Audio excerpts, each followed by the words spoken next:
মানুষের যে অ্যাকাউন্টে টাকা ঢুকছে না, এমনও অভিযোগ রয়েছে যাদের প্রথম কিস্তি ঢুকেছে তাদের কিস্তি ঢুকছে না। আমাদের ঢুকেই নেই, আপনাদের একদমই ঢুকে অনলাইন অ্যাপ্লাই হয়েছে, ঢুকেই নেই।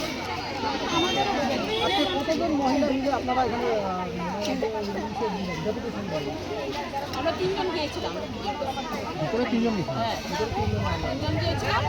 তাই বললো আমাদেরকে আধার জেরক্স দিতে বললো, আমাদের মোবাইল নাম্বার দিতে বললো, আমাদের সিগনেচার দিতে বললো, বললো যে 15 তারিখের ভিতরে ঢুকে, না ঢুকে তাহলে পরবর্তী অ্যাকশন আমরা কি নিতে পারি, এটা আমরা জানতে চাই। যারা যারা পাচ্ছে না তাদের সবারই এই জিনিসগুলো ডকুমেন্টগুলো জমা করতে হবে।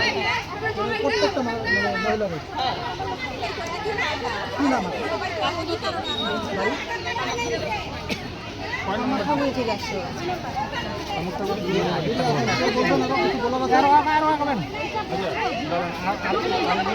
আরেকজন বলো তো